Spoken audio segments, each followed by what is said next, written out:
Welcome to Tamil cooking channel.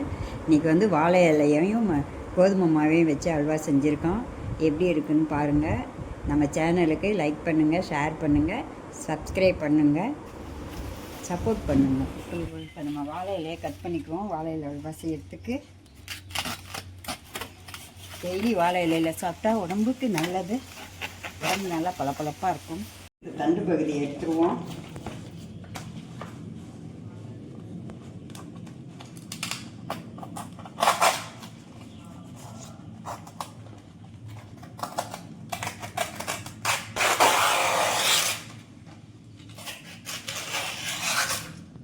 அதிலே அப்படியே role பண்ணிடுவோம்.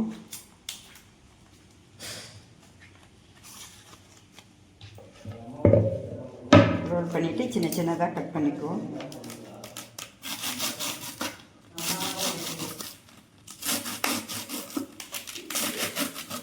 நல்லா வாஷ் பண்ணி எடுத்துகிட்டு வந்துட்டேன். இதை வந்து ஒரு மிக்ஸி ஜாரில் போட்டுக்குவோம். இதை ஒரு ஒயிட் கலர் கிளாத்தில் வடிகட்டிக்குவோம்.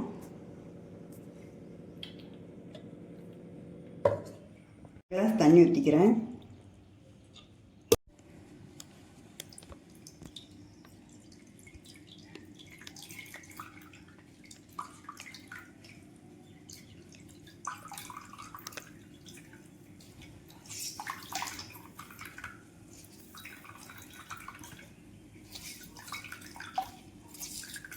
இந்த நெய் வந்து வீட்டில் காய்ச்சினது, ஒரு ஸ்பூன் போட்டுக்குவோம்.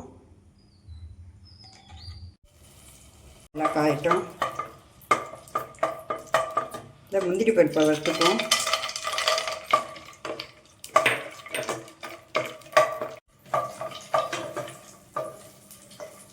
பாருங்க, முந்திரி பருப்பு நல்லா வறுபட்டுருச்சு. அதை ஒரு பவுலில் எடுத்துருவோம். இன்னொரு ஸ்பூன் நெய் போட்டுக்கிறேன்.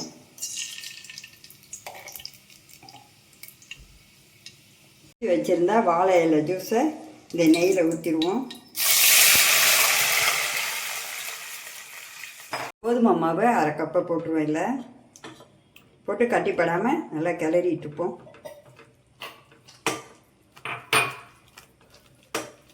நம்ம வந்து சுகர் வந்து அரை கப்பை எடுத்து வச்சுருக்கேன், அதை போட்டுக்கலாம். நல்லா இதை மிக்ஸ் பண்ணிக்கிட்டு இருக்கேன். கொஞ்சோண்டு சால்ட்டு போட்டுக்குவோம். அப்போ தான் வந்து சுகரை நமக்கு எடுத்து கொடுக்கும்.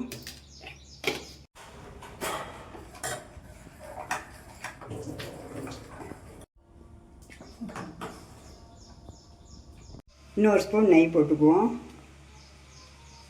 அடுத்து ஏலக்காய் பவுடர் கொஞ்சம் போட்டுக்குவோம்.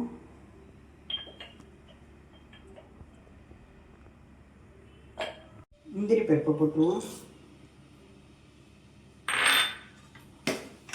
கொஞ்சம் திரண்டு வருது.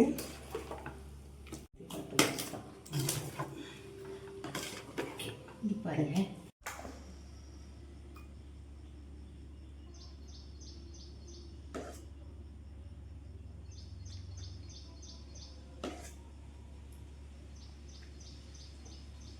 கலர் பவுடரும் சேர்க்கல.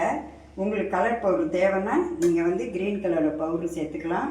நான் வந்து குழந்தைங்கள்லாம் சாப்பிட்றதுனால நான் எந்த பவுடரும் சேர்க்கல. இது அல்வா ரெடி. இதை வந்து என் பேத்தி டேஸ்ட் பண்ணி பார்க்க போகிறான். எப்படி இருக்குன்னு உங்கள்கிட்ட சொல்லுவாள்.